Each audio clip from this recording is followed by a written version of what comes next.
terpujilah bagi Tuhan kita. Selamat pagi Bapak Ibu Kepala Desa Tembalang yang kami kasihi. Terima kasih sudah memberikan tempat kepada kami untuk kami mengadakan acara ibadah padang Gereja GPD Hosana Punten, Kota Batu. Terima kasih sambutan yang sangat luar biasa. Tuhan menciptakan alam serta isinya. Kita angkat satu pujian, oh Tuhan pencipta langit bumi dengan kuat kuasanya. Amin. Kita bersorak-sorak ketiga lagi. Tuhan pencipta langit bumi dengan kuat kuasanya. Oh Tuhan pencipta langit bumi dengan kuat. Oh Tuhan pencipta langit dan bumi. Boleh kita pakai berdiri lagi? Oh Tuhan pencipta langit bumi dengan kuat kuasanya. Oh Tuhan pencipta langit bumi dengan kuat tangan. Tiada yang mustahil bagi Tuhan.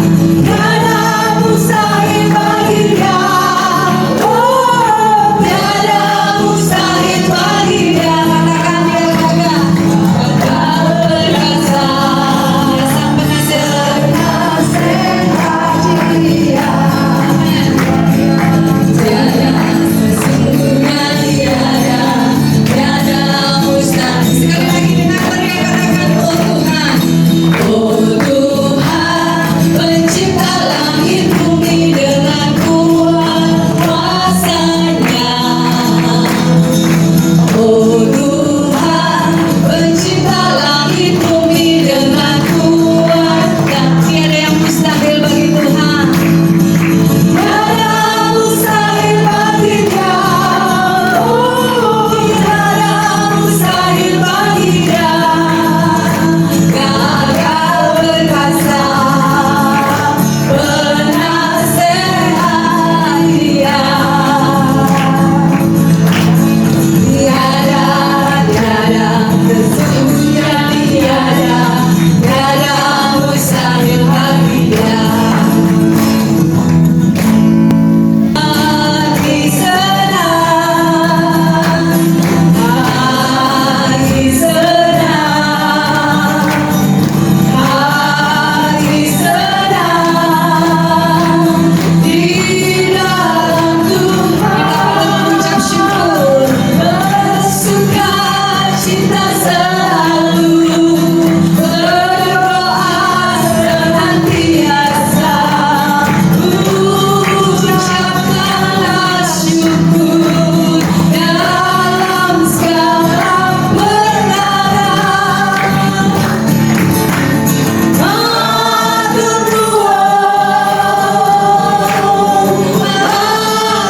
nuwun, matur nuwun, Gusti Yesus kula matur nuwun. Matur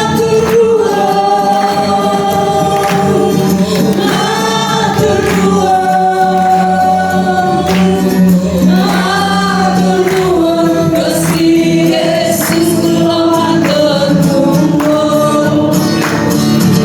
Matur suwun Gusti. Matur nuwun, matur nuwun,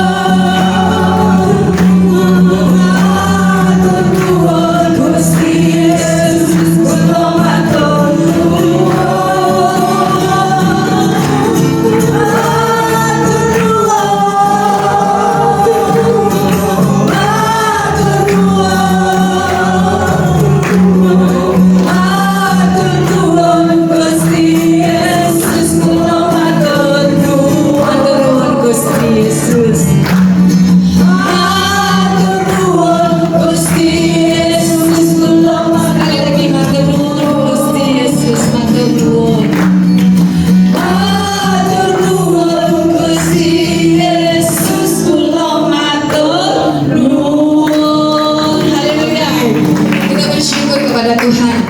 ada doa di tempat ini, ada kesaksian di tempat ini bahwa yang berharap kepada Tuhan selalu akan diberkati. Tidak saja menjadi juara nasional, kita tetap berdoa buat khususnya Desa Tembalang, Vialor dan sekitarnya. Gandol Gusti, Gandol Gusti, bersukacita buat Tuhan. Saben dina dina wengi Gandol Gusti, Gandol Gusti, Gandol Gusti, amin. Gandol Gusti, Gandol Gusti, saben dina dina wengi Gandol Gusti. Kita bersorak-sorai bagi Allah, mula aku percaya.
Percaya perjalanan kita dari Punten, Batu tidak lepas dari perjalanan yang berliku-liku, belok kanan, belok kiri, ada tanjakan, ada turunan, tetapi kita percaya sekalipun kita di dalam lembah kekelaman, Tuhan tetap menyertai saya dan saudara. Aku percaya. Ini iman umat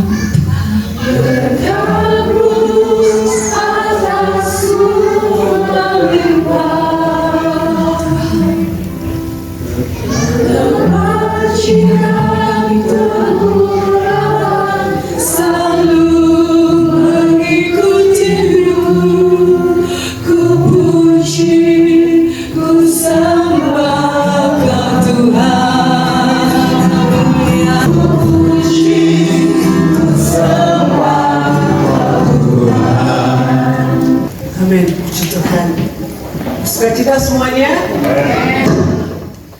Kita bangga ya. Kita harus bangga menjadi orang desa mungkin ya. Mungkin karena orang bilang, desa. Tapi saya bangga. Saya lahir di desa. Saya 60 tahun dilahirkan dari seorang wanita. Ibu saya sudah 83 tahun. Dan itu adalah anugerah kalau ibu saya sudah boleh ada sampai saat ini, itu ada anugerah. Dan saya 60 tahun saya lahir di desa Punten. Jadi saya asli orang desa, walaupun mungkin casingnya kayaknya beda ya, orientalnya semua, tapi asli orang desa, gitu ya. Kita bangga, selama kayak pujian tadi ya, gandol Gusti ya, selama kita gandol Gusti, Tuhan pasti akan berkati kita ya. Tapi berkat itu bukan hanya berbentuk materi ya. Kadang-kadang kita ngomong berkat berarti uang materi, kaya, kemudian kita kedudukan kita tinggi gitu. Tapi bukan itu aja ya. Ketika Bapak Ibu kita semua sehat, itu apakah bukan berkat Tuhan? Ketika kita sehat, kita bisa bekerja. Ketika kita sehat, kita bisa beraktivitas ya, bekerja, memperoleh uang. Dan semuanya sumbernya dari mana? Dari Tuhan ya. Jadi kita harus satu hal yang kita ingat, bahwa semua yang kita dapat itu kita dapat dari Tuhan yang sudah memberikan kepada kita kesehatan ya. Hari-hari ini saya seringkali berduka cita karena tiba-tiba orang yang sehat tiba-tiba tidak ada, orang yang sehat tiba-tiba koma. Jadi mulai dari Desember kita sudah sama-sama ngikutin ya, terus aduh Tuhan kok berhenti dulu gitu kan. Tapi sekali lagi nyawa kita punya, jadi tetap di dalam segala hal kita harus bersyukur dan bergusti karena itu adalah sumber segala sesuatunya.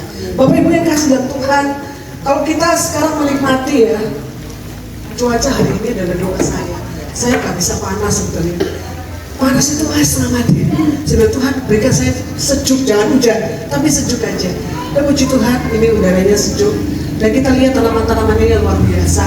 Kita ada di alam bebas ya. Di alam bebas kita senang dengan alam bebas. Dan saya percaya kalau pagi masih banyak burung-burung ya ada. Karena ada banyak pohon pasti ada burung-burung. Kita senang menikmati kebebasan seperti ini. Tetapi seringkali dalam kehidupan kita, kalau kita melihat alam yang luar biasa ini, bisa melihat langit bebas, suasana udara yang segar, kita jauh dari segala kebisingan. Ini adalah satu berkat yang bisa kita nikmati. Kita semua senang dengan kebebasan, betul? Tapi seringkali kita hidup tidak di dalam kebebasan. Seringkali kita terpikat, seringkali kita tidak merdeka. Walaupun secara fisik, secara luar kita mungkin kelihatannya bebas, tapi ternyata tidak bebas. Kenapa? Karena ada sesuatu yang mengikat di dalam kita. Misalnya saja, Bapak Ibu, anak-anak, putra, saya mau tanya ya, ada nggak kira-kira Bapak Ibu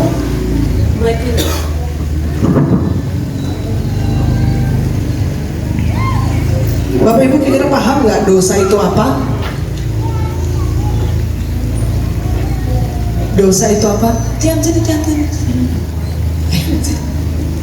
Menurut Tian, dosa itu apa sih? Kamu paham? Menurut Tian aja. Menurut anak-anak, salah. Enggak, dosa itu kesalahan. Ya, terus kalau misalnya Ibu Wiwi, dosa itu apakah? Menurut Ibu? Larangan. Ya, Bapak Pak Eki? Melanggar setiap perintah. Melanggar setiap perintah. Oke. Jadi dosa betul ya, kesalahan ya, melanggar perintah itu dosa. Menurut Kamus Bahasa Indonesia, dosa itu adalah perbuatan yang melanggar hukum Tuhan atau agama. Ya, secara umum dosa itu melanggar hukum Tuhan atau agama.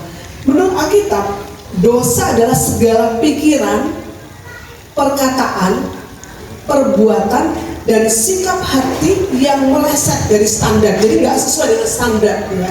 Kalau tadi standarnya agama, itu adalah dosa, melanggar kehendak Tuhan. Kalau di dalam Roma 3 ayat yang ke-23, Roma 3:23 dikatakan, karena semua orang telah berbuat dosa dan telah kehilangan kemuliaan Allah. Pada dasarnya semua manusia itu berbuat dosa. Betul ya? Kita bangun pagi hari, ada godaan dosa nggak? Ada, ya? Ada godaan dosa. Kira-kira kalau anak-anak ada godaan dosa nggak kalau pagi? Pagi ada godaan dosa nggak? Pagi kalau siapa yang dibangunin sama ibunya, se ya. Gak mau nurut, 5 menit lagi. Nah, itu ada gangguan. Anak-anak sekolah kadang gangguannya itu, aduh mau malas, masih ngantuk. Jadi gangguannya adalah tidak nurut sama orang tua. Nah ibu-ibu kadang-kadang juga ada gangguannya. Cepetan karena anaknya ini gak cepet-cepet. Akhirnya kadang-kadang ibu-ibu kadang-kadang ngomong gimana? Ngomongnya adalah nyakitin anak ya. Kayaknya jatuh di kandang gitu ya. Itu godaan. Bapak-bapak kalau di jalan godaannya apa? Kayak disalib. Kemarin saya juga tergoda. Kemarin tuh saya naik motor ya sama adik saya ke sebuah toko. Terus tiba-tiba saya kan mau pulang gitu ya, pulang. Tiba-tiba ada motor tuh muncul banget knalpotnya. Itu godaan. Jadi setiap kali kita diperhadapkan dengan godaan, siapapun juga, baik anak-anak, ya bapak-bapak, ibu-ibu, semua kita tergoda. Tapi ada juga dosa, ada satu dosa juga yang dikatakan bahwa di dalam Yakub 1 Yakub 4 ayat 17 begini di Alkitab ya, dikatakan, jadi jika seorang tahu bagaimana ia harus berbuat baik tetapi ia tidak melakukan, ia berdosa. Jadi ketika kita itu tahu harus berbuat baik tapi kita nggak mau berbuat baik, kita tahan berbuat baik, misalnya saja ya. Jadi kita lihat dosa itu bukan hanya perbuatan besar seperti mencuri atau berbohong, bukan itu aja. Jadi ternyata ketika kita digerakkan Tuhan, kamu harus, misalnya ya, ada yang anak-anak misalnya, anak-anak kalau dicubit temennya balas nggak? Putra, kalau dicubit temennya dibalas nggak? Oh enggak, oh pintar ini. Jadi dia tahu melakukan kebaikan, dia tahu kalau sebetulnya kalau misalnya dicubit temennya secara naluri harusnya balas ya, tapi dia ternyata enggak, jadi dia melakukan kebaikan ya. Nah bapak-bapak, ibu-ibu juga, misalnya kita difitnah orang, kita dikata-katain kasar, terus Tuhan bilang kita harus apa? Harus apa? Kalau dikata-katain kasar, difitnah, ampuni.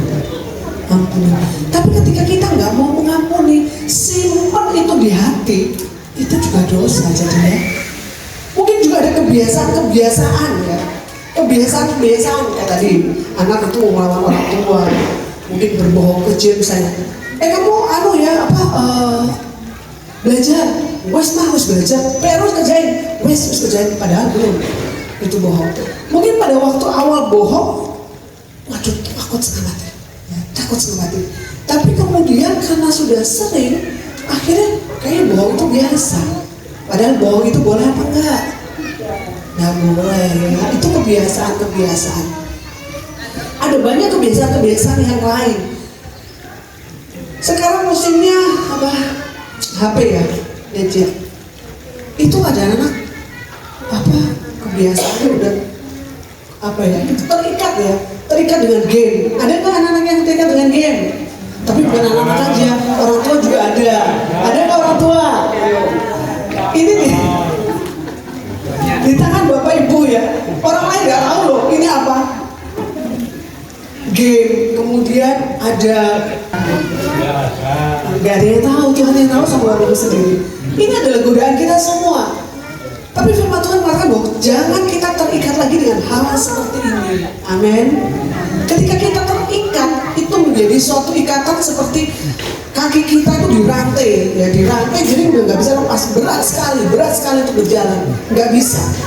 Jadi Bapak Ibu Saudara sekalian, ketika kita menyimpan kepahitan, iri hati, atau mungkin cinta akan uang, terus tidak mau mengampuni, nah dosa seperti ini seperti tali kecil. Mungkin ada burung ya, kalau kita di rumah saya ada burung merpati, sebetulnya cuma satu ya, saya punya dulu banyak. Kemudian saya minta teman-teman saya untuk ambil aja deh, karena yang kotor memang kotorannya itu kan. Tapi ada satu yang saya nggak bisa tangkap. Nah satu burung ini adalah dia ngajak teman-teman, ada burung-burung darah yang lain, jadi akhirnya sampai 7. Kemarin ada yang ditabrak, ada 2 ya, tapi kayaknya tadi ada lagi yang lain. Jadi seperti itu. Nah burung itu kan dia bisa terbang bebas, tapi ketika kita meletakkan rantai di kakinya, dia nggak bisa terbang bebas. Nah seperti itulah gambaran kehidupan kita. Ketika kita hidup terus terikat dengan segala kebiasaan, dosa, itu akan membuat kita tidak bisa bebas. Jadi mungkin secara fisik kita bebas, tapi Ada tuduhan pasti di hati kita ya. Bapak Ibu Saudara sekalian, di dalam Yohanes pasal yang ke-8 ayat 34 dikatakan, kata Yesus kepada mereka, aku berkata kepadamu, sesungguhnya setiap orang yang berbuat dosa adalah hamba dosa. Jadi ketika kita berbuat dosa, maka kita jadi hambanya dosa itu. Ya, kita jadi hambanya dosa itu, tapi kita bersyukur ada kabar baik yang luar biasa. Ya, kabar baiknya adalah Tuhan Yesus membebaskan kita. Ya, merdeka. Kita bahasa Indonesia sudah merdeka sekian lama. Tapi banyak orang yang berkata bahwa ya kita memang merdeka, tapi jiwa kita tuh tidak merdeka. Kita masih seringkali dijajah oleh apa itu tadi, cinta diri sendiri, keegoisan tampak itu menjajah kita. Walaupun secara itu negara kita bebas, tetapi ternyata tidak bebas karena masih ada hal-hal yang seperti itu, hal-hal yang tidak berkenan kepada Tuhan. Jadi Bapak Ibu Saudara sekalian, kita bersyukur karena kita di dalam Yesus. Sekali lagi ya, siapa yang percaya kepada Yesus pasti selamat di Tuhan. Kita dibebaskan lagi. Jadi kita sudah dibebaskan. Setelah kita sudah dibebaskan, mau nggak kira-kira ya Bapak Ibu yang sudah mengalami penjajahan ya, ada yang mengalami penjajahan. Beberapa waktu yang lalu saya besuk, ada seorang ibu umurnya 87 atau 93 kalau salah. Terus dia bilang, setiap kali ketemu dia bilang, zaman Jepang, zaman Belanda, selalu ceritanya kayak gitu. Dia bilang, saya dulu Joko di daerah mana gitu, jaga. Jadi apakah kita setelah merdeka seperti ini kita mau kembali ke penjajahan? Tentu saja nggak mau. Jadi Bapak Ibu, kita sekarang sudah merdeka, kita sudah dimerdekakan oleh Tuhan Yesus, dan mari kita sebagai ucapan syukur kita, ya.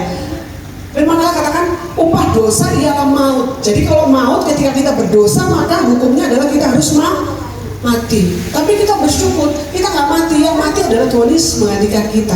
Jadi sebagai ucapan syukur kita pada Tuhan, kita harus hidup di dalam kemerdekaan. Jangan mau lagi dijajah oleh hal-hal yang tadi itu, hal-hal yang berdosa, masih simpan kepahitan, masih suka mangkel.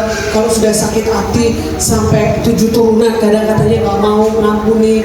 Enggak ya, kita melepaskan kebiasaan-kebiasaan itu, apapun kebiasaan yang tidak berkenan kepada Tuhan yang mengikat kita, mari kita lepaskan. Sudah dilepaskan, mari terus hidup dengan hidup yang baru ya. Hidup yang baru Bapak Ibu tahu semua ya. Jadi bukan saja norma, tapi identitas kita ya. Identitas kita hidup di tengah-tengah masyarakat harus ikutin aturan yang ada.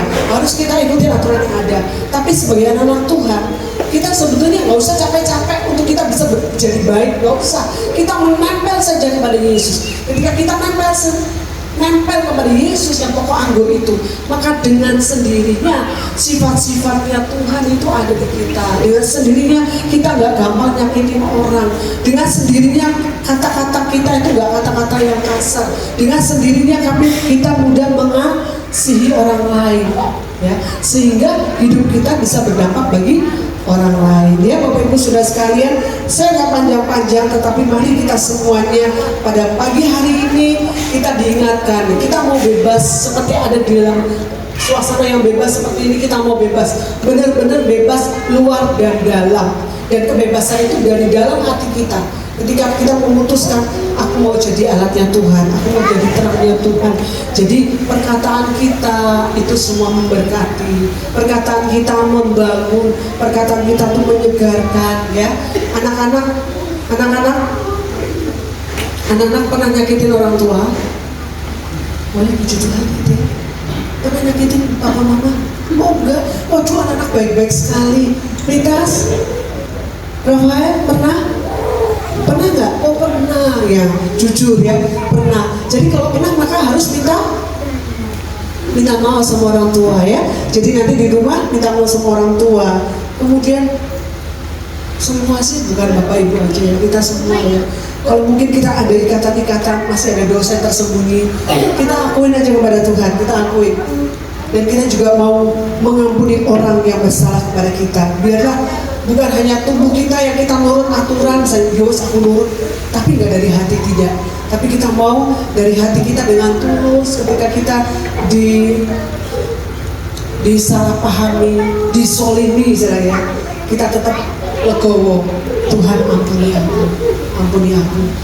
Tidak mudah, tapi itu keputusan. Kalau kita mau kita melekat kepada Tuhan, maka dengan sendirinya ya seperti Tuhan Yesus disakiti, ditelanjangi, tapi tetap mengampuni. Tuhan, ampuni mereka karena mereka tidak tahu apa yang mereka lakukan ya. Mari Bapak Ibu Saudara sekalian, kita masing-masing kita bertanya dalam hati kita, apakah masih ada tali dosa yang masih mengikat kita? Jika ada, mari kita berdoa, akui itu, dan Tuhan akan mengampuni kita. Terus kita sebagai ucapan syukur kita buat keselamatan yang kita dapatkan, mari kita melakukan apa yang menjadi keinginan Tuhan ya. Tuhan Yesus memberkati.